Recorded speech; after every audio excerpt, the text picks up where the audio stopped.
예, 그러면 다음 섹션 시작하도록 하겠습니다. 서 계신 분들 앉아주시면 감사하겠습니다. 세 번째 섹션의 첫 번째 발표를 맡은 금융연구원 이규복입니다. 그럼 지금부터 비은행 금융산업인 상호금융, 저축은행 그리고 여신전문금융업의 2025년 동향과 2026년 전망에 대해 말씀드리도록 하겠습니다. 사실 저희가 발표가 두 개 있거든요. 뒤에 보험산업 발표도 있기 때문에 가능하면 좀 핵심만 말씀드리도록 하겠습니다. 먼저 상호금융입니다. 상호금융은 2025년 상반기 동안 총자산의 증가에도 불구하고 연체율이 높게 유지되면서 당기순이익은 감소하는 모습을 보였습니다. 다만 제가 자료에 담지는 않았지만 최근에 나온 미디어의 기사들을 보면 9월 말 연체율이 6월 말보다는 상당폭 하락한 것으로 보도되고 있다는 점이 좀 긍정적입니다. 이러한 데에는 기본적으로 이제 부동산 대출을 중심으로 부실 채권이 급격히 증가했기 때문인데요. 상반기를 기준으로 보면 상호금융의 부동산 PF 부실 여신 익스포저가 11.5조 원, 고정이하 여신 비율이 29.5%로 전 금융업권에서 가장 높은 수준을 기록한 바 있습니다. 이로 인해 새마을금고를 포함한 상호금융의 부실조합 수가 70개까지 증가를 하였는데요. 앞으로 이제 이를 어떻게 관리하고 안정화시켜 나갈 것인가가 계속해서 큰 과제로 남아있는 상황입니다. 한편 이제 상호금융의 경우에 영업구역 확대나 준조합원 증가 등으로 인해서 본질적 업무인 조합원 대출 비중은 감소한 반면에 부동산 PF나 비조합원 대출을 기반으로 자산을 좀 크게 증가시켜 온 측면이 있습니다. 그런데 조합원 대출 비중이 이제 가장 최근에 이제 크게 감소한 신협의 자료들을 저희가 보면 조합원 대출 비중과 자산 건전성 관계를 보았을 때 조합원 외 대출 비중이 높은 조합일수록 자산 건전성이 좋은 것으로 그렇게 분석이 되고 있습니다. 그러므로 어떻게 보면 향후에 다시 좀 기본으로 돌아가서 본업인 조합원 중심의 영업 방안을 모색할 필요가 있는 것으로 저희가 평가를 하고 있습니다. 다음은 저축은행 업권입니다. 저축은행 업권은 이제 올해 상반기에도 총 자산이 감소하는 모습을 보였는데 이는 2022년부터 나타난 추세로 부동산 PF 등 기업 대출 감소에 주로 기인을 하고 있습니다. 반면에 대손 충당금을 선제적으로 적립한 기저효과로 대손 비용이 감소하면서 상반기 당기순이익이 증가하였고 또 부동산 PF 사업장 매각에 따라서 연체율도 작년 말 대비해서 하락하는 모습을 보인 것이 긍정적이라고 할 수 있습니다. 저축은행의 최근 현황을 보면 부동산 PF 익스포저가 감소하였음에도 불구하고 여전히 기업 대출 중에 건설 및 부동산업의 비중이 높다는 점에 유의할 필요가 있습니다. 아무래도 최근 부동산 관련 여신이 경기 변동에 얼마나 취약한지를 뼈저리게 경험한 만큼 신규 취급 제한 등 부동산 여신 건전성 관리 기조화에서 지역 서민금융기관에 맞게 대출 포트폴리오를 다변화하려는 노력이 필요할 것으로 보입니다. 한편 이제 최근 저축은행의 좀 영업 행태 중에 두드러진 점이 개인 소액 신용 대출을 크게 확대하면서 성장성이나 수익성을 좀 보존하는 경향을 보이는 것으로 나타나고 있습니다. 무엇보다 이 소액 신용 대출은 기본적으로 저신용 차주에 대해서 고금리 고위험 대부 영업을 하는 것이기 때문에 연체율이 상대적으로 높을 수밖에 없고 이에 따른 이제 건전성 관리가 요구되는 상황입니다. 그런데 이제 주의할 점이 사실 서민에게 신용대출을 제공하는 것은 저축은행의 본업이기 때문에 이에 관심을 가지는 것을 가지고 문제 삼을 수는 없을 것입니다. 다만 이제 지역의 서민을 위해 존재하는 예금 취급기관이라는 점에서 고금리 대부 영업이 아니라 서민에게 맞는 신용평가를 통해 적절한 금리와 한도로 연체율을 관리하면서 서민들의 니즈를 충족시킴과 동시에 건전성과 수익성을 개선하는 그런 영업 방식을 앞으로 모색해 나가야 할 것입니다. 종합 판단입니다. 자료에는 저희가 상호금융과 저축은행 전망을 별도로 적어 놓았는데 두 업권 모두 간단히 말씀을 드리면 2026년 두 업권은 모두 연체율의 추가적인 악화는 제한적일 것으로 예상되지만 부실 정리가 계속되면서 수익성이나 성장성의 개선이 가시적으로 나타나기는 어려울 것으로 기대가 됩니다. 대신 부실 정리에 따른 건전성 개선과 함께 주어진 영업 환경 하에서 부동산 여신 의존도는 줄이되 서민금융기관의 정체성에 부합하는 영업 역량을 키워나가는 2026년이 되어야 할 것입니다. 다음은 여신 전문 금융업입니다. 신용카드업의 경우 올해 상반기 카드 이용액이 증가했음에도 불구하고 카드 대출 이용액은 감소한 것으로 나타났습니다. 특히 이제 가맹점 수수료는 감소한 반면에 연체율 상승과 함께 대손 비용이 증가하면서 순이익이 크게 감소하는 모습을 보였습니다. 한편 이제 비카드 여전업의 경우에는 총 자산과 순이익이 전반적으로 모두 소폭 증가하였지만 연체율의 추가적 증가세가 계속해서 유지되고 있는 상황입니다. 신용카드사의 주요 이슈로는 아무래도 이제 스테이블 코인의 도입을 들 수 있습니다. 사실 해외에서는 이미 페이팔이나 스트라이프 등 글로벌 빅테크가 스테이블 코인 발행과 결제 서비스를 제공하고 있는 상황입니다. 이를 볼 때 이제 우리나라의 경우에도 최근 논의가 점점 구체화되고 있는 스테이블 코인이 도입되는 경우 카드사 중심의 소매 결제 시장 경쟁 구도에 상당한 변화가 발생할 가능성이 있습니다.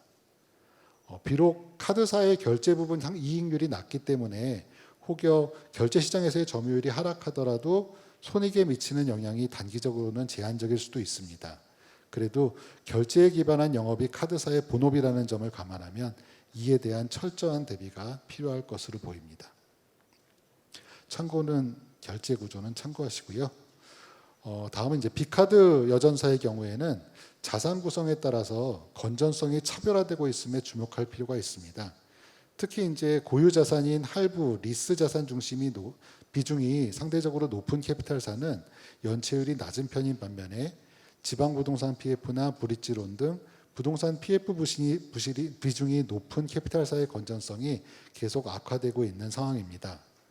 여기에 향후에도 부동산 경기 회복이 더딜 뿐만 아니라 구조적인 내수 소비 성장 둔화가 예상됨에 따라 상대적으로 건전한 영업자산인 할부리스를 확대하기에도 어려운 상황입니다. 이를 볼 때 향후 캐피탈사의 핵심 수익원은 계속해서 약화될 가능성이 높을 것으로 예상이 됩니다. 요약해서 보면은 카드사의 경우에는 스테이블 코인의 도입 등에 따라서 차이가 좀 있을 수는 모르겠지만 그래도 소비가 견조한 성장세를 보이면서 결제 부분 성장세는 지속될 것으로 예상이 됩니다. 다만 여전히 어려운 서민 경제를 감안할 때 연체율 등 건전성 이슈가 부각되면서 수익성은 제한될 가능성이 높습니다. 한편 비카드 여전사는 할부리스 등 고유 업무의 성장을 크게 기대하기는 어려운 가운데 기업의 자산 구성에 따라 건전성 격차가 지속될 것으로 예상이 됩니다. 그러므로 맞춤형 자산 건전성 모니터링이 계속될 필요가 있습니다. 특히 이제 카드사나 비카드 여전사 모두 본업인 결제나 할부리스의 환경이 구조적으로 녹록지 않은 만큼 이에 대응할 수 있는 방안을 모색하는 한 해가 되어야 할 것으로 보입니다. 이상입니다. 감사합니다. 네, 안녕하세요. 보험산업 발표를 맡은 한국금융연구원 한상용입니다. 오늘 제가 말씀드릴 내용은 보험산업의 전망 및 동향 및 전망입니다. 발표는 올해 동향 그리고 내년 보험산업 전망 주요 이슈 순으로 말씀드리겠습니다. 먼저 동향을 말씀드리면 올해 상반기 기준 생보사 성장성 및 건전성은 작년 대비 다소 개선되었지만 수익성은 감소한 것으로 나타났습니다. 먼저 성장성을 보면 25년 상반기 중 생보사의 수입 보험료는 한 60조 정도로 종목별로 보면 보장성 보험, 변액보험, 퇴직연금 부분에서는 증가했지만 저축성 보험은 다소 감소했습니다. 그래서 전반적으로 전년 동기 대비 10% 정도 성장을 했습니다. 수익성은 올해 상반기 중에 생보사의 당기순이익이 전년 동기 대비 한 8.5% 감소한 것으로 나타났습니다. 이에 대한 이유는 투자 수익 측면에서는 다소 증가했지만 손실부담 비용의 증가로 인한 보험손익 감소로 전반적으로 수익성이 조금 감소했습니다. 건전성은 올해 6월 말 기준으로 생보사의 킥스 비율은 당기순이익 시험 및 시장금리 상승으로 전분기 대비 한 10% 정도 증가한 200.9%를 기록했습니다. 손보사의 경우에도 생보사 유사하게 성장성과 건전성 부분은 증가했지만 개선됐지만 수익성은 감소한 것으로 나타났습니다. 올해 상반기 중 손보사의 원수보험료는 64조 정도로 장기보험, 일반보험, 퇴직연금 부분에서는 증가한 것으로 나타났지만 자동차 보험은 감소해서 전년 동기 대비 5.9% 성장한 것으로 나타났습니다. 수익성의 경우에는 올해 상반기 중에 이제 손보사의 당기순이익은 채권 평가 이익 등의 투자 손익 부문에서는 조금 증가를 했습니다. 하지만 손해율이 상승해서 전년 동기 대비 19.2% 정도 감소하게 나타났습니다. 건전성은 올해 6월 말 기준으로 손보사의 지급 여력 비율은 자본성 증권 신규 발행 등으로 전기 대비 7% 정도 증가한 214.7%를 나타냈습니다. 다음으로 전망에 대해서 말씀드리겠습니다. 내년 이제 2026년 보험산업의 전망은 사회 경제 구조의 변화 그리고 규제 강화 등 복합적인 도전에 직면한 것으로 생각됩니다. 저출산 고령화 등 인구 구조 변화 그리고 보험산업 시장의 포화로 인한 출혈 경쟁 이러한 것들이 국내 보험산업의 성장 정체를 초래하고 지속적 성장 및 발전에도 방해 요인으로 작용할 것으로 보입니다.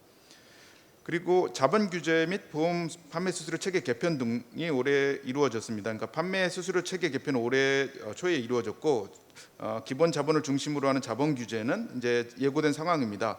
그래서 이에 대해서 이제 보험 산업의 보험회사들이 이러한 규제 변화에 대해 좀 적절하고 적극적으로 대응할 필요가 있다고 생각이 됩니다. 내년 성장성 및 수익성을 살펴보면 전망을 해보면 생보사의 경우에는 다소 하락할 것으로 보이고 손보사의 경우에는 올해와 비슷하게 유지될 것으로 생각이 됩니다. 먼저 생보사의 성장성 같은 경우에는 IFRS 17 이후에 이제 수익성 높은 보장성 보험의 판매가 증가했고 그리고 금리 하락이 예상되는데 이렇게 되면 증시 상승 기대로 변액 보험 수요가 증가하는 것은 이제 긍정적인 요인입니다. 그렇지만 금리가 하락되면 이제 저축성 보험의 수요가 감소할 수 있고 퇴직연금에서 이제 다른 금융업권과 경쟁이 증가하는 상황입니다. 그래서 전체적으로 성장성은 정체거나 조금 감소할 것으로 보입니다. 수익성 같은 경우에도 보장성 보험의 영업 확대로 인한 수익성 지표인 이제 CSM이 증가할 것으로 보이는 것은 긍정적 요인이지만 인구 구조 변화로 인해서 이제 고령화로 보험금 지급이 증가하고 또 금융시장이 불안정으로 투자 손익 변동이 확대되는 것은 마이너스 요인이 될 것 같습니다. 손해보험도 이제 성장성 수익성 측면에서 정체가 예상이 됩니다. 성장성 같은 경우에는 고령화 심화로 인해 이제 장기 손보의 경우 수요가 증가할 것으로 보이지만 보험 상품 및 영업 경쟁의 심화로 인한 수익성 하락하고 그리고 인구 구조가 변화하고 저출산 고령화로 아무래도 자동차 보험 수요가 감소될 것 같은데 이것은 이제 부정적 요인입니다. 수익성의 경우에는 이제 CSM 규모 증가로 보험 손익의 안정화는 긍정적이지만 실손보험에서 이제 보험금 청구 증가로 인한 예실차 손실이 확대되고 또 자동차 보험의 손해율이 지속적으로 증가하고 있습니다. 그래서 전반적으로 손보사의 수익성도 정체나 감소될 것으로 보입니다. 다음으로 주요 이슈에 대해서 간단히 하나하나 말씀드리겠습니다. 첫 번째 이슈는 자본 규제 도입 관련입니다. 그래서 2023년에 이제 IFRS 17과 킥스가 이제 도입이 새로 됐습니다. 회계 제도와 지급 여력 제도가 도입이 됐는데 그 이후로 이제 생손보호권 모두에서 지급 여력 비율인 킥스가 모두 하락하는 추세에 있습니다. 이 중에서 특히 이제 자본 여력이 취약한 중소형사의 하락폭이 더 크게 나타나서 이에 대한 모니터링이 필요됩니다. 그리고 올해 이제 예고된 기본 자본 킥스 관련 규제 도입이 예고가 됐습니다. 그렇지만 이제 중소형사를 대상으로는 이제 기본 자본 확충이 지금 상당히 어려운 상황에 있습니다. 그래서 이러한 규제 도입 시에 충분한 준비 기간도 필요할 것으로 예상이 됩니다. 다음으로 이제 금리 하락이 예상이 됩니다. 이제 부채의 시가 평가로 인해서 만약에 금리 하락이 되면 이제 보험사의 부채가 늘어나서 부채 관리 부담이 증가가 됩니다. 그래서 특히 중소형 보험사나 경과조치 적용을 하고 있는 보험사는 대형사 경과조치 미적용 보험사에 비해서 이러한 지급여력 하락 비율이 더 크게 나타날 것으로 예상이 돼서 금리 하락으로 인한 금리 위험에 대한 대비가 필요합니다. 그래서 지급여력 제도인 킥스하에서 이러한 금리 하락에 대응하기 위해서 향후에 이제 보험사들의 공동 재보험 등 여러 가지 그리고 파생 상품과 같은 다양한 방식의 자본 관리가 필요한 상황입니다. 최근에 이제 환율이 좀 상승한 추세에 있습니다. 그래서 환율 상승에 따른 외화 유가증권 손익 변동성의 확대로 인한 보험업계 우려가 증가하는 상황입니다. 특히 만기가 짧은 환해지 계약에 위존하는 보험사들이 이렇게 환율이 증가하게 되면 계약 차환을 해야 되는데 여기서 비용 부담이 크게 증가하는 상황입니다. 특히 중소형 보험사들은 대부분이 이제 만기 1년 이하의 단기 외환 수합에 위존하고 있습니다. 그래서 이런 환해지 비용 상승의 부정적 영향을 크게 받을 것으로 보여서 여기에 대한 대비가 필요한 상황입니다. 다음으로 대체 투자 부실화 우려입니다. 이제 그 코로나 이후에 보험사들이 해외 오피스 투자를 상당히 늘려왔습니다. 근데 최근에 이제 자산 가치 회복이 지연돼서 손실 위험이 크게 확대되고 있습니다. 그래서 대체 투자 전반에 대해서 건전성 관리가 필요합니다. 그리고 보험사의 부동산 PF 대출을 살펴보면 다른 업권보다는 안정적인 수준을 유지하고 있지만 최근 몇 년 동안 보험업계 대출 부실률이 계속해서 지속적으로 상승하고 있습니다. 그래서 이에 대해서도 리스크 관리가 필요한 상황입니다. 다음으로 GA의 채널 수수료 개편에 따른 영향인데요. 올해 이제 6월에 합의가 됐습니다. 그래서 금융당국에서 이제 GA 채널 수수료 개편안 7년 분급을 포함하는 개편안을 이제 발표를 했습니다. 그렇지만 과당 경제 완화 등의 긍정적 효과는 있습니다. 그래서 중장기적으로는 모집 경쟁 완화와 보호 상책의 안정화로 인해서 영업 건전성이 상당히 이제 개선이 될 것으로 기대가 되지만 특히 GA 위존도가 높은 보험사에 대해서는 영업 실적 둔화 및 신계약 감소가 우려가 됩니다. 그래서 여기서도 부정적 영향을 최소화하는 방향으로 이제 해야 될 것 같습니다. 그 다음으로 이제 신정부가 들어와서 이제 생산적 금융이 상당히 곽광을 받고 있습니다. 이렇게 생산적 금융이 확대가 되면 이제 보험회사들이 뭐 첨단 기업, 혁신 기업, 벤처 기업 등에 투자해서 이제 장기적 수익 기반을 확보하고 실물 경제에 대한 작업 공급 기능도 강화될 것으로 기대가 됩니다. 다만 이제 현행 규자에서는 이러한 생산적 금융 확대가 지금 쉽지 않은 측면도 있어서 향후의 감독 규정과 회계제도 개선이 필요할 것으로 보입니다. 이제 마지막으로 보험개혁회의 관련 과제입니다. 그래서 올해 초에 이제 보험개혁회의 성과가 좀 발표가 되고 그리고 향후에 뭐 고객, 상품, 채널, 경영, 미래 등 여러 가지 측면에서 이제 개선해야 될 과제들이 발표가 됐습니다. 그래서 향후에 보험 산업이 국민의 동반자로 재도약하고 지속적인 성장을 하기 위해서 이제 보험 산업과 또 금융 당국이 협력을 잘해서 이런 과제들을 하나씩 잘 추진해 나가야 될 것 같습니다. 네, 이상으로 발표를 마치겠습니다. 감사합니다.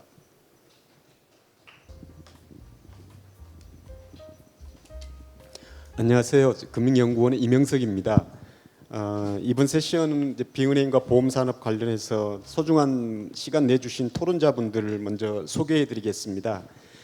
가나다 순서로 소개해드릴 텐데요. 환영의 박수는 시간 진행상 제일 마지막에 같이 해주시면 감사하겠습니다. 먼저 김지훈 손해보험협회 상무님이십니다. 다음 이경현 저축은행 중앙회 본부장님이십니다. 다음 이동엽 금융위원회 보험과장님이십니다. 다음 정종식 금융위원회 중소금융과장이십니다. 감사합니다. 예. 토론 순서는 저희 발표 업권이 있어서 업권 발표 순서대로 하겠습니다. 그래서 발표 순서에 따라 비은행 업권 먼저 하고요. 그 다음에 이제 보험업권 토론 순서를 하겠습니다. 이에 따라서 먼저 이경현 본부장님께서 말씀해 주시고 다음에 이제 정종식 과장님 그리고 김지훈 상무님 그리고 이제 마지막으로 이동엽 과장님께서 말씀해 주시겠습니다. 그러면 이경현 본부장님 말씀 부탁드립니다. 예, 안녕하십니까. 저축은행 중앙의 이경현 본부장입니다. 먼저 앞서 이규복 박사님께서 좀 발표를 해주시긴 하셨는데요. 가장 최근 자료인 9월 기준으로 업계 현황을 좀 말씀드리면 아직 확정적이라 구체적으로 말씀드리기 좀 어렵지만 건전성 제고 노력 등으로 자산은 6월 달까지 감소 추세에 계속 있었던 상황입니다. 다만 지금 3, 4분기에 좀 많이 증가를 했는데요. 전년 말 한 121조 원이었던 자산이 약 한 4조 증가한 125조 원 수준으로 증가를 했습니다. 이 부분은 레고랜드 사태 등에 따른 4, 4분기에 좀 만기가 좀 수십 만기가 좀 집중된 부분이 있어서 사전적으로 좀 자금을 유치한 그런 영향으로 판단이 되고 이에 따라서 수신은 한 105조 원 그리고 여신은 한 94조 원 정도 수준으로 9월 달에 지표를 보였습니다. 그리고 수익성과 관련해서도 매상각이라든가 선제적인 대손 충당금 적립, 적립에 따른 기저효과 등으로 대손 충당금 전입액이 감소하는 등 1, 2분기에 이어서 3, 4분기에도 이익을 실현해서 당기 순이익은 6월 대비해서 조금 좀 확대될 걸로 이렇게 좀 예상이 되고 있습니다. 그리고 자산 건전성 부분도 적극적인 부실채권 해소 노력을 그동안 기울여 왔습니다. 그래서 지속적으로 좀 나아지고 있는 모습을 보이고 있고요. 6월 말 대비해서 9월에도 좀 더 좀 개선된 모습을 그렇게 보일 걸로 이렇게 예상이 되고 있습니다. 앞서 이규복 박사님 발표하신 대로 PF 대출도 매각 등을 통해서 익스포저가 지속 감소하고 있고 연체율도 계속해서 개선되고 있는 그런 상황이라 말씀을 드리겠습니다. 그리고 그 종합 지표라고 할 수 있는 그 BIS 비율도 이번에 이제 단기 순이익이 좀 늘어나고 증자 등에 따라서 소폭 좀 개선되어서 6월달 15.6%에서 좀 소폭 좀 상승할 걸로 예상이 돼서 BIS 비율 역시 역대 최고 수준을 유지할 걸로 이렇게 보이고 있습니다. 다만 그 이자이익과 관련해서는 이규복 박사님께서도 지적을 해주셨는데 수신은 증가하고 그다음에 여신은 감소, 그리고 신규 대출에 따른 그 신규 취급 대출 금리가 하락함에 따라 가지고 좀 횡보하고 있는 모습을 보이고 있어서 영업에 따른 개선 효과는 이렇게 크지 않다라고 지금 이렇게 판단을 좀 하고 있습니다. 그래서 최근 건전성이라든가 수익성 지표가 좀 개선되는 모습을 보이고 있지만 아직은 그 체질 개선을 위해서 건전성 제고라든가 리스크 관리 강화를 위한 노력을 계속해서 저축은행 업계가 추진 중이고 있다, 이렇게 보시면은 좀 될 것 같습니다. 다음으로 이제 기업 대출과 관련해서 좀 말씀을 드리면은 부동산 비중이 높은 그 기업 대출 포트폴리오를 좀 다변화해서 여러 방면으로 좀 그 대출을 할 필요가 있다라는 말씀에 이제 적극 공감하고요. 다만 이 부분은 여전히 지금 업계하고 저희 중앙회가 지속적으로 좀 고민이 좀 필요한 부분이 아닐까 좀 생각을 하고 있습니다. 다각적인 그 업계의 신성장 동력원 발굴을 위해서 업계 자체도 좀 많은 고민을 좀 하고 있기는 한데 고유 사업 영역 부재라든가 이런 업계 경영 환경이 아직 녹록치 않은 그런 부분이 있기 때문에 좀 가능하시다면 민이나 관학 모두가 저축은행이 중소기업이나 서민금융 공급 확대 그리고 지속 가능성을 확보할 수 있게 좀 같이 고민해 주시고 조언해 주시면은 감사할 것 같습니다. 그리고 가계 대출과 관련해서는 그 경기 회복 지연 등에 따른 그 채무자 상환 능력 저하 부분이 여전히 좀 회복되고 있지는 않습니다. 그래서 여전히 좀 어려움이 있는 상황이기는 하지만 업계 전체 연체율은 지속적으로 앞서 말씀해 주신 대로 한 4% 정도 수준, 4%대, 그러니까 4% 초반 중반에서 4% 말까지 해서 좀 관리가 되고 있는 모습을 좀 보여주고 있습니다. 다만 앞서 말씀해 주신 대로 최근에 그 가계대출 신규 공급이 좀 다소 주춤한 상황이기 때문에 연체율 증가가 조금 좀 우려되고 있는 그런 상황이긴 합니다. 이 부분과 관련해서는 저희 중앙회 차원에서도 이런 연체율이 조금 좀 튀어 보이는 개별 저축은행에 대한 모니터링은 좀 강화를 해서 지켜볼 예정입니다. 내년도와 관련해서도 그 저축은행 업계 경영 환경은 아무래도 지금 현재 뭐 48% 정도 되는 부동산이라든가 이런 부분 때문에 부동산 경기에 영향을 받을 수밖에 없어서 부동산 경기나 거래자 상환 능력 회복이 좀 지연된다든가 하는 이런 잔재 리스크가 여전할 걸로 좀 예상이 되고 있습니다. 그래서 내년에도 역시 본격적인 턴어라운드가 된다라기보다는 건전성 제고를 통한 어떤 체질 개선이라든가 그다음에 온투업 연계 대출, CSS 고도화 등 영업 경쟁력 그 확충을 위한 그 내부 역량 축적에 좀 집중할 걸로 좀 예상이 되고요. 이런 영업 확대를 통한 좀 수익성을 제고하는 부분과 관련해서는 아직까지는 다소 좀 시간이 좀 소요되지 않을까 이렇게 조심스럽게 좀 예측을 해봅니다. 특히 그 지방이라든가 이런 쪽 경기가 아무래도 좀 상대적으로 수도권에 비해서는 좀 안 좋은 상황이기 때문에 지방 중소형 저축은행의 경우에는 지역 그 경기의 영향이라든가 또는 인적 물적 자원의 한계 등을 갖고 있기 때문에 영업상 어려움이 조금 좀 더 클 걸로 좀 예상이 되고요. 좀 이런 그 중소형 저축은행들이 서민금융기관으로서 좀 지속 성장할 수 있게 좀 많은 관심을 가져주시기를 이렇게 부탁드리면서 발표를 마무리하도록 하겠습니다. 감사합니다. 네, 감사합니다. 비은행 예금 취급 기관 중에서 그 저축은행 업권에 대해서 말씀해 주셨습니다. 다음 이제 정 과장님께 부탁드리겠습니다. 예, 금융위 중소금융과장입니다. 저축은행 관련해서 저희 이규복 박사님 그리고 이제 이 본부장님 말씀해 주신 내용대로 전체적으로 이제 최악의 시기는 지나간 형국이라 파악을 하고 있습니다. 다만 여전히 일부 우려 요인들이 남아 있는데요. 수익성 말씀 주신 대로 아직 공식적으로 발표되진 않았지만 3분기에도 이제 순이익이 났고요. 그래서 이제 3분기까지 하면 누적 당기 순이익이 4천억을 조금 넘을 것으로 보고 있고, 뭐 이런 맥락에 보면 그간의 부실채권 처리 노력 결과 대손 비용이 상당 부분 줄어서 이런 부분들이 저희 긍정적으로 보고 있는데요. 다만 대출 채권 매각 관련 손실이 좀 늘어나고 있는 부분 저희 유심히 보고 있습니다. 그 전에 이제 부실 채권을 처분하기 위한 노력들이 조금 좋은 가격에 팔리는 우량한 것들 중심으로 이루어진 건 아닌지 하는 우려 속에 저희 유심히 살피고 있고요. 말씀 주신 대로 자본 비율 상당히 안정적입니다. 기존에 몇 곳들 적기 시정 조치 대상 나갔지만 그네들도 대체로 회복 추이에 있어서 저희 잘 살피고 있습니다. 25년 중 영업 규모 관련해 가지고 저희가 좀 특이하게 보고 있는 점은 수시는 지금 1분기, 2분기, 3분기 매 분기별로 증가하고 있는데 여시는 점진적으로 좀 축소되고 있는 그런 형국입니다. 그 맥락 아마도 자금운용상의 부담 그리고 이런 것들 때문에 최근 예보한도 확대에도 저희가 처음에 좀 우려했던 수신금리 경쟁 이런 것들이 일어나지 않는 이유라고 생각을 하는데요. 그 맥락에서 보면 건전성과 관련해서 이제 부동산 PF를 포함하는 기업 부문 연체율이 현저히 감소하고 있습니다. 그런데 이제 개인의 연체율 이제 전년 말 대비 소폭 증가하고 있는데요. 이런 상황들을 보다 보면 제가 올 초에 이제 중소금융과장 처음 보임했을 때 어떤 막막함이 떠오르는데요. 당시 제가 사면 초과라고 생각을 했었습니다. 전체적으로 보면 최고금리가 인하되면서 금리 상단 측에서는 대부업이랑 붙어서 싸우고 있고, 이제 밑단 금리에서는 정책금융들이 워낙 낮은 금리로 경쟁력 있는 금리로 하다 보니까 대출이 권리라 생각하는 양태들도 일부 나타나면서 저축은행이 제공하는 금리에 대해서 상당히 좀 불만스러운 그 이용자분들도 계셨고요. 그 와중에 이제 저희과가 하는 건데요. 대출 갈아타기 하면서 좀 우량한 여신들에 대해서는 되려 뺏길 수 있는 여지.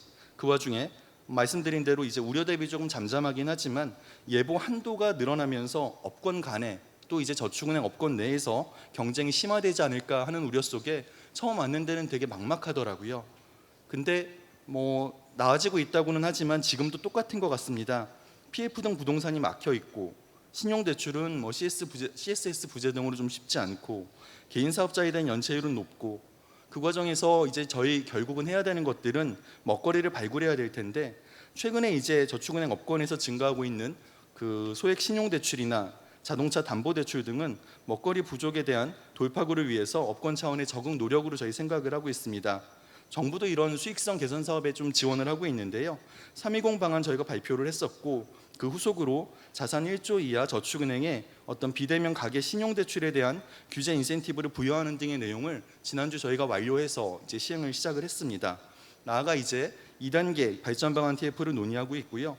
아마도 그 큰 방향성에 대해서는 획일화된 규제보다는 좀 체급을 나누어서 대형사는 대형사대로, 중소형사는 중소형사대로 나누어서 살 길을 찾아주는 형태의 고민들을 저희가 하고 있습니다. 여수신금융회사잖아요. 그래서 저희 좀 고도화된 CSS를 통해서 좀 여신이 필요한 곳에 적절한 여신을 이제 제공할 수 있도록 심사 역량을 높이는 안도 저희가 함께 고민을 하고 있는데요. 이런 여러 가지 맥락들에서 저축은행이 향후에 어떻게 자리 잡아갈지 관심 가지고 응원해 주시길 부탁을 드리겠습니다. 저 소관 업권이 여전사도 있어서 본부장님은 저축은행 하셨지만 여전사 간단히 말씀을 드리면 카드 업권 같은 경우에 수익성도 건전성도 너무너무 걱정이 됩니다. 올 초 저희가 시행했던 가맹점 수수료 개편과 관련해서는 워낙 이제 수수료를 저희가 깎아놓다 보니 심판 의존도가 너무 많이 낮아진 것 같고요. 그런 것들에 대해서는 저희가 이제 저희가 아니고 업권이 카드론 등 대출을 통해서 만회하는 형국이었는데 최근 신용대출 여건도 여러 가지로 여의치 않아서 활로가 제한적인 것 같습니다. 그 와중에 스테이블코인이라든지 아니면 메이저 플랫폼사의 선불 지급 수단 등 업권 외 경쟁의 심화가 그 여러모로 나타나면서 많이 어려운 것 같습니다. 이 중에 이제 스테이블코인 같은 경우에는 나름 위협적인 도전자지만 초기 확장성을 위한 이용 편의를 감안하면 촘촘한 가맹망을 가진 카드와 어떻게 보면 좀 불편할 수 있는 동거가 계속되지 않을까 생각을 하고 있고요. 이제 제도가 마련됨에 따라서 도전자일지 협력자일지 아니면 카드사가 아예 당사자일지 이런 고민들은 저희가 지속해서 계속하도록 하겠습니다. 이런 여러 가지 여건 속에 보면 이제 수신 없이 여전차를 발행한다는 여전사의 특성을 다시 한번 생각을 해봅니다. 여전체 발행을 통해서 영업하는 여전사의 특성상 시장의 신뢰가 매우 중요할 텐데요. 그런 맥락에서 어떤 수익성이라든지 건전성 유지를 위한 적정한 노력들을 저희가 계속하겠습니다. 이런 맥락에서 정부도 꼭 때리기만 한 건 아니고요. 적격 비용 산정 주기를 2배로 늘려주고 또 이제 업권 차원에서도 개인 사업자 대상 카드 대출 등 여러 가지 수익원 발굴 노력 등을 지속하고 있으니 이런 내용들도 유심히 봐주셨으면 좋겠습니다. 캐피탈까지 언급하기에는 좀 길 것 같은데요.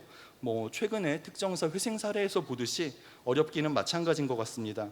다만 이런 업권의 어려움에도 불구하고 금융의 전체적인 사회적인 책임 그리고 역할에 대한 전방위적 요구가 날로 심화되는 양상인데요. 업권의 먹거리 확대에 대한 여러 가지 요구 있는 것 잘 알고 있습니다. 이를 검토하는 정부 입장에서는 다만 업권의 수익성보다는 아무래도 사회 전체적인 편익이 우선시되는 만큼 이용자 그리고 가맹점의 편익을 높이면서도 수익을 창출할 수 있는 대안을 좀 스스로 제시해 주기를 저희가 업권에 독려하고 있는 그런 형국입니다. 정부도 이제 부수 또는 겸용 업무에 대해서 좀 전보다는 조금 더 전향적인 스탠스로 업권을 지원하려 하고 있으니 그 비은행 중 이제 여전사에 대해서도 많은 관심 부탁드리겠습니다. 감사합니다. 네, 감사합니다. 다음은 이제 보험업권으로 넘어가세요. 김지훈 상무님 부탁드립니다. 네, 안녕하세요. 손해보험협회 김지훈입니다. 오늘 그 26년 경제 및 금융 전망하는 자리입니다. 이 자리 만들어 주셔서 감사드리고요. 이제 내년도 사실 전망이긴 한데 그 이제 앞으로 5년 뒤, 10년 뒤, 20년 뒤 그 모습을 좀 우리가 그리면서 시선을 좀 멀리 둘 필요가 있다 이런 생각을 좀 하게 됩니다. 특히 이제 보험 산업은 부채가 장기간에 걸쳐 있고 또 구조가 복잡한 그런 산업이기 때문에 어떤 그런 부분에 대해서 조금 멀리 내다봐야 될 필요가 있다는 생각이 들고 또 금융산업이지만 우리 일상생활에서 일어나는 여러 가지 리스크를 보장한다는 차원에서 그런 측면에서 다른 금융산업하고는 좀 차이가 있다고 생각합니다. 제가 볼 때 이제 우리 보험산업 크게 3가지 정도 구조적 전환기를 좀 맞고 있다고 생각을 하고 있습니다. 첫 번째가 이제 금리 인플레이션 변동성이 좀 확대되는 부분이고요. 그리고 회계 자본 규제가 변화되는 거. 이 2가지는 좀 단기적으로 지금 계속 변화를 좀 가져오고 있고 또 하나는 좀 중장기적이지만 지금 인구 구조 변화, 인구 감소. 아까 우리 한 박사님 발표하셨지만 인구 구조 변화 부분이 상당히 우리 업계에 영향을 줄 것이다. 이런 3가지 측면에서 구조적 전환기를 맞고 있다 생각을 합니다.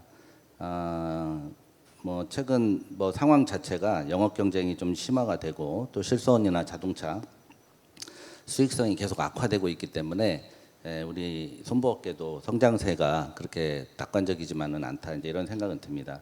제가 이제 신입사원 때 그때가 이제 IFRS 4 체계이긴 한데 보험 영업에서 손실이 나고 투자 영업에서 이익이 난 걸로 이제 메꿔서 단기 순이익을 내는 구조로 지난 수십 년 동안 우리 보험 산업이 성장을 해왔고 사실 미국이나 다른 나라를 보더라도 비슷한 양상을 보이고 있기는 하더라고요. 근데 과연 지금 그 보험 영업 이익 쪽하고 그 투자 영업 쪽하고 과연 이게 서로 별개의 것인지에 대한 좀 고민을 좀 할 필요가 좀 있다는 생각을 들고요. 특히나 이제 상품 개발하는 것이 자산운용에 굉장히 밀접한 어떤 영향을 준다라고 생각을 합니다. 상품에서 예를 들어 계약자 부채 부담 비율, 예를 들어 예정 이율이라든지 최저 보증이율 이런 것들은 결국에는 자산운용하고 떼어서 얘기할 수 있는 사항은 아니기 때문에 우리가 상품 개발에 그만큼 좀 신중해야 된다. 특히나 이제 보상한도 이렇게 올리면서 서로 경쟁하고 있는 부분들이 있긴 한데 최초의 보상한도를 설정하면 이제 추가로 계속 이렇게 올리는 형태로 경쟁하는 우리 보험 산업의 구조 이런 부분들은 사실 최초의 보상한도를 설정하는 거에 대한 검증 없이 우리가 계속 보상한도만 올리는 구조로 간다고 하면 이게 중장기적으로 지속 가능한 그 상품을 만들어낼 수 있을지에 대한 좀 고민이 되기 때문에 이런 부분들은 좀 신경을 써야 되겠다는 생각을 하고요. 오늘 어쨌거나 수익성 성장성에 대한 얘기인데 수치로 나타낸 결과들이고 또 여기에 영향을 주는 요소들 중에 여러 가지 있겠지만 가장 크게 영향 주는 거는 경쟁구도 변화 그리고 17 2가지인 것 같습니다. 작년부터 이제 꾸준히 제기되었던 방금 말씀드린 경쟁 과열로 인해서 그 일부 상품에서 계리적 가정이라든지 CSM에 대한 인식 문제 그리고 그와 연결된 해지율 관련 이슈들 이제 어느 정도 가닥을 잡아가고 있는 것으로 생각이 됩니다. 이제 어느 것이 더 맞고 합리적이냐 이런 걸 떠나서 우리 보험 산업이 현재 성장을 앞으로도 이어갈 수 있느냐 이런 질문을 해봐야 된다 생각을 하고요. 현재 성장을 위해서 혹시라도 미래에 성장할 부분까지 끌어와서 좀 소진하는 리스크가 있다 그러면 냉정하게 좀 짚고 넘어가야 된다. 그리고 중장기적으로 우리 산업 앞날을 생각했을 때 현재 좀 어려운 부분들은 당국과 적극적으로 소통해 나가면서 해법을 모색해야 된다라는 부분입니다. 뭐 보험 부채라든지 그리고 종국적으로 보험사 자본에 영향을 주는 사안이기 때문에 애로가 많은 것도 현실인데 또 보험사들이 어쨌거나 타이트하게 좀 관리할 수밖에 없어서 비용이 좀 많이 드는 부분이 있는데 다행히 최근에 그 금융위에서 할인율 현실화라든지 최종 관찰 만기 관련해서 제도적으로 유연성을 보여주신 거를 감사하게 생각합니다. 어쨌거나 세븐틴으로 인한 어떤 변동성, 불확실성 최대한 줄이는 거 우리 업계 많이 노력해야 되고요. 그 혹시라도 할인율 등과 관련해서 예기치 않은 상황이 앞으로도 올 수 있고 또 그로 인해서 킥스 비율에 충격이 올 수 있는 상황을 상정해서 각사가 내년도 경영 계획을 수립해야 할 것이라고 생각을 합니다. 우리가 왜 금리가 하락하면 왜 항상 어려워지나 이런 질문도 좀 해보면 사실 보험사 자산 부채가 미스매칭하기 때문에 금리가 급변동하면 자산에 문제가 생기고 건전성까지 영향을 주는 그런 상황이 온다고 생각을 합니다. 그래서 우리가 기간만 맞출 게 아니라 금리 민감도라든지 이런 부분 좀 고려해서 진행을 해야 될 것 같다는 생각을 들고요.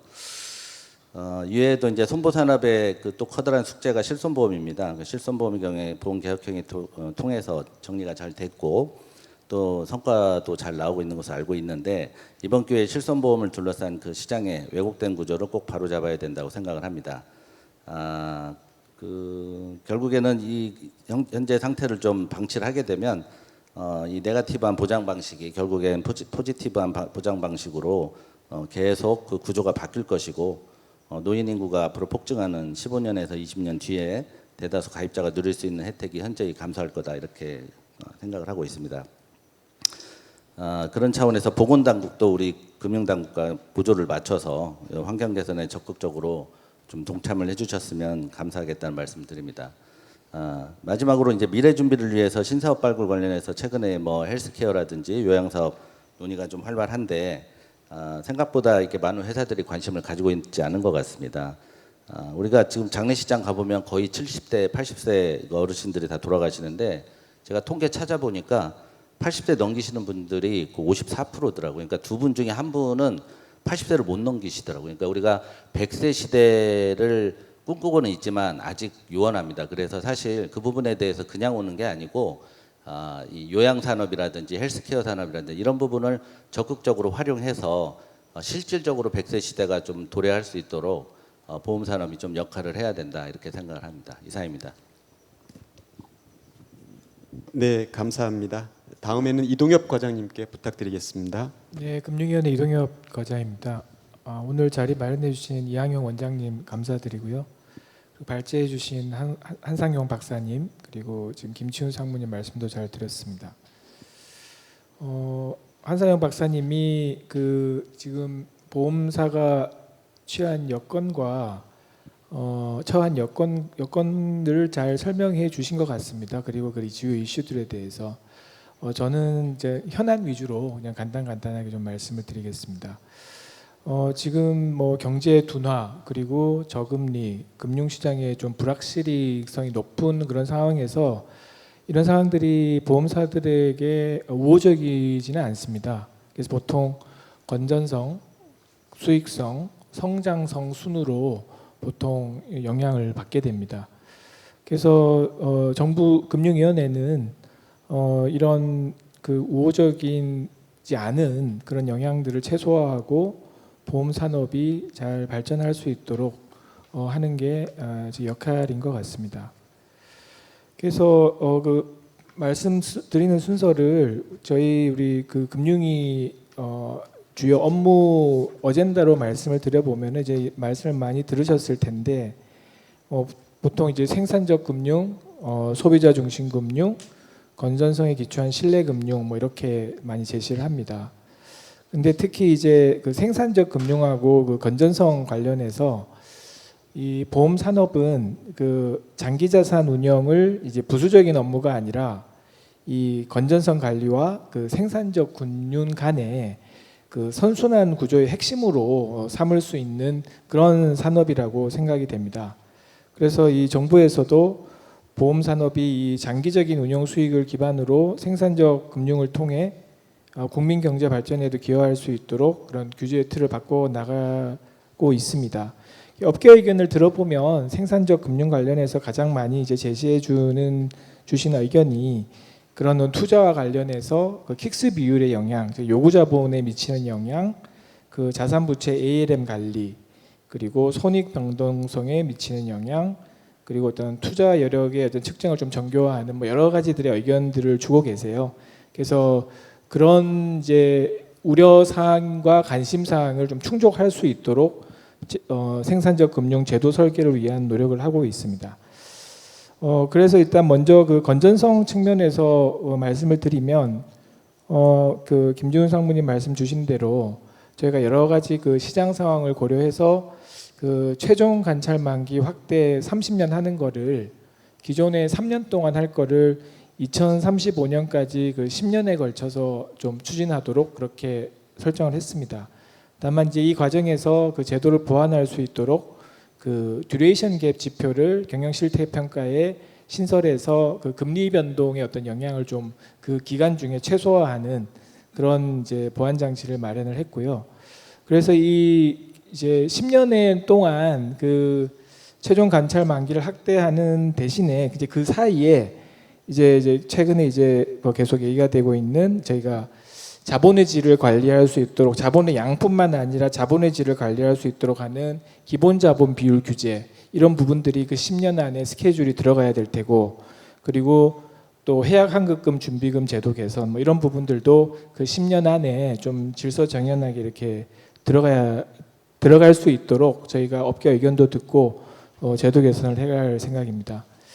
그리고 이제 생산적 금융하고 이제 좀 구체적인 부분에 있어서는 보험 산업의 자본을 그 생산적 금융과 사회 수적 수요에 대응할 수 있도록 그 아까 말씀드린 그런 ALM 관리에 좀 도움이 될 수 있고 그 자산 운용 수익률 제고에도 좀 도움이 될 수 있도록 그렇게 프로그램을 만들어 가려고 하고 있습니다.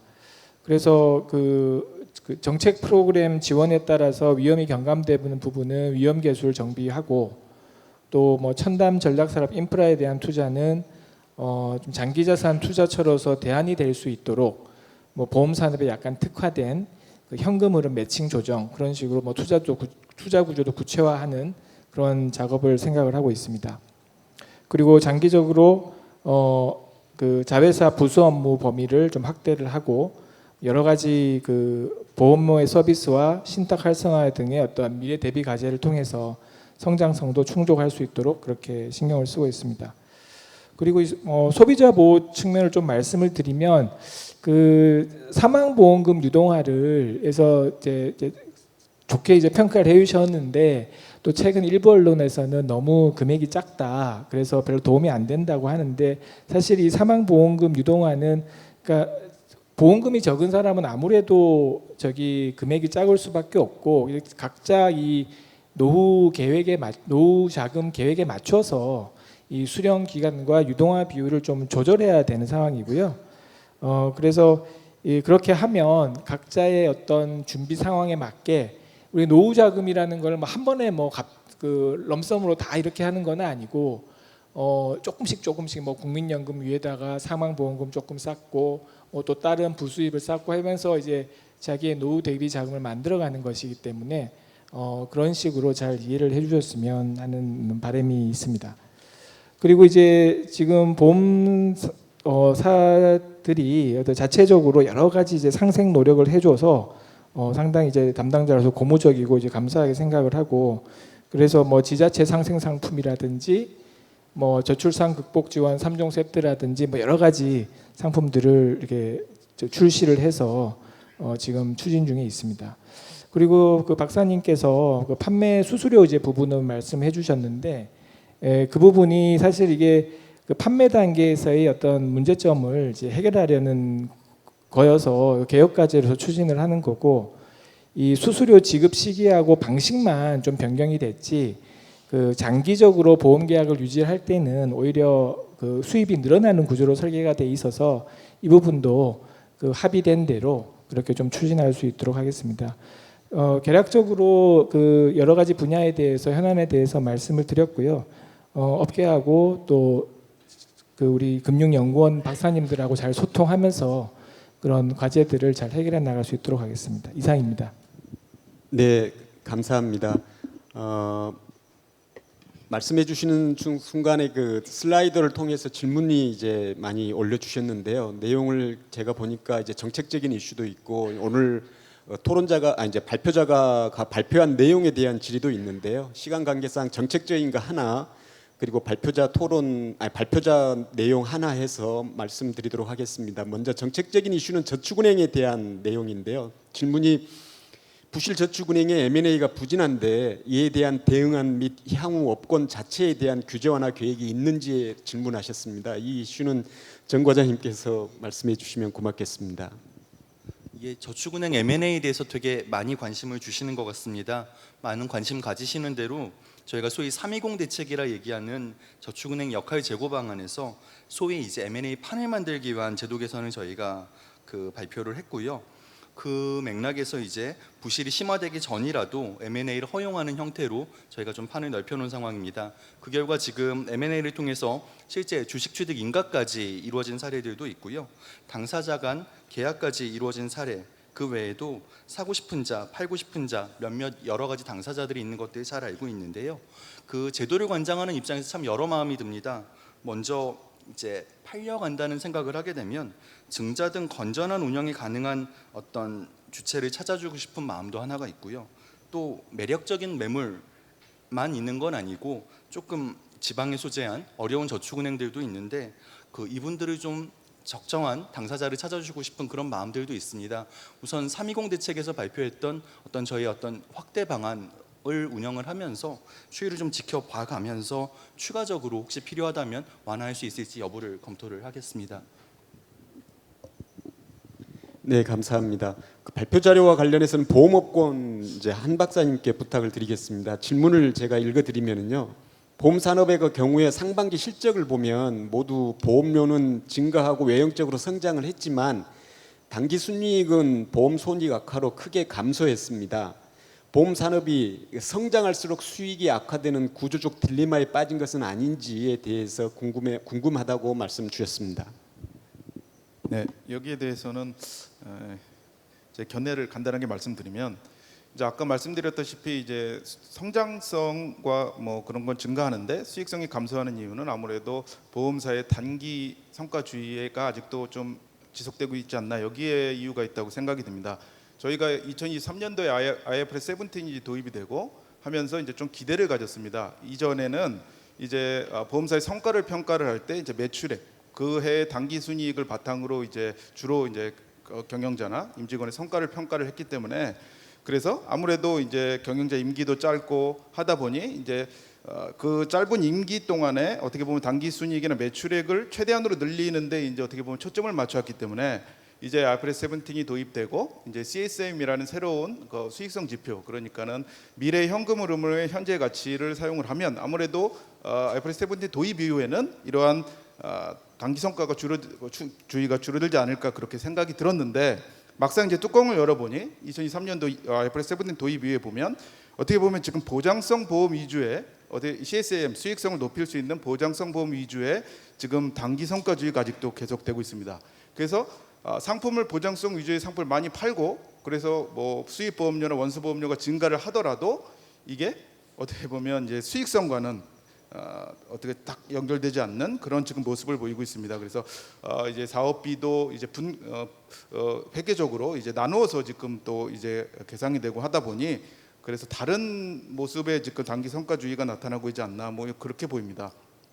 그래서 어떻게 보면 이렇게 성장은 하는데 수익성이 감소하는 딜레마에 빠진 것처럼 보이는데, 그래서 앞으로 이제 보험사들이 이러한 문제를 좀 구조적 딜레마에서 벗어나려면 아무래도 이제 단기적인 수익성, 건전성 문제에 대한 대응뿐만이 아니라 보험 업계 전체적으로 장기적인 사업 모형의 확장성 그리고 지속 가능성 제고를 위해서 노력을 해야 된다고 봅니다.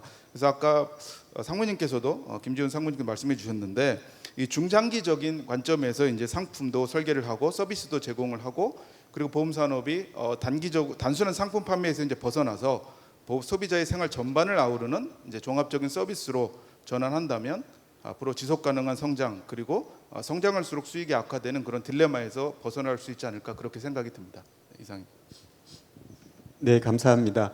시간이 좀 남아서 카드 업권에 대한 주신 질문 하나를 발표자이신 이기복 박사님께 드리고자 합니다. 질문 내용은 발표 내용을 보면 카드 대출 축소와 건전성 악화가 카드사의 수익성을 훼손하는 주요 요인으로 분석하셨습니다. 2026년에도 이러한 건전성 악화가 지속될 걸로 전망하셨는데 현 시점의 카드 대출 규제 기조가 26년에도 계속 유지되는 것이 바람직하다고 보시는지 혹은 이러한 규제가 카드사의 수익 기반을 지나치게 제약한다고 보시지는 않는지 궁금합니다라고 질문해 주셨습니다. 네. 일단 그 카드사의 건전성 악화라는 문제는 기본적으로 서민 경제의 이제 어려움이라는 측면하고 관련이 있는 부분이고 아마 현 시점의 카드 대출 규제 기조는 최근에 이제 가계부채 차원에서 이루어진 조치를 말씀하시는 것 같은데요. 사실 카드 대출 규제 아마 말씀하신 조치가 가계부채 전체 차원에서 이루어지는 규제 가운데 일환으로 한 거기 때문에 이거를 사실 바람직한지라는 측면에서 접근하기보다는 가계대출 전체 측면에서 봤을 때 당연히 불가피하게 이루어진 조치라고 보는 측면이 더 타당하지 않을까라는 생각이 일단 들고요. 이런 규제들이 이제 카드사 수익 기반을 지나치게 제약하지 않을까. 가계대출 규제가 강화되면 어느 정도는 당연히 모든 대출 기관들이 이제 힘든 것이 사실인데요. 기본적으로 카드사의 수익 이제 카드사가 대출을 하는 어떤 기반이 다른 업권들과는 달리 굉장히 이제 급한 서민들에게 빠르게 대출을 제공할 수 있다는 그러한 측면이 여전히 유용함을 볼 때 수익 기반을 지나치게 제약한다고 보는 거는 좀 타당하지 않은 것 같고요. 기본적으로 이제 가계대출 규제라는 부분들이 전체로 들어왔을 때 전반적으로 이제 대출 취급기관들이 다 같이 좀 힘든 그런 차원에서 보는 것이 맞는 것 같고 또 하나는 이제 기본적으로 이제 카드사의 대출도 서민금융기관으로서 이제 대출인 측면이 굉장히 강한데 이 다른 서민금융기관들도 다 그렇지만 서민경제의 이제 어려움을 강화할 때 어떻게 대출 취급기관들이 서민에 대한 대출들을 해가는 것이 맞는지 앞으로는 양보다는 어떻게 보면은 질적인 측면을 계속 개선시켜 나감으로써 수익 기반을 만들어가는 것이 맞지 않을까에 대한 고민들이 필요하지 않을까라는 생각이 듭니다. 네, 감사합니다. 또 몇 가지 추가적인 질문이 있는데요. 주신 질문은 저희가 이제 참고해서 시간 제약상 다 말씀드리지 못하고 연구하거나 아니면 정책당국과 상의할 때 같이 참고하도록 하겠습니다. 그러면 오늘 바쁘신 가운데도 참석해 주신 토론자분들께 감사드리고 발표자분들께도 감사드립니다. 이상으로 3세션을 마치도록 하겠습니다. 감사합니다.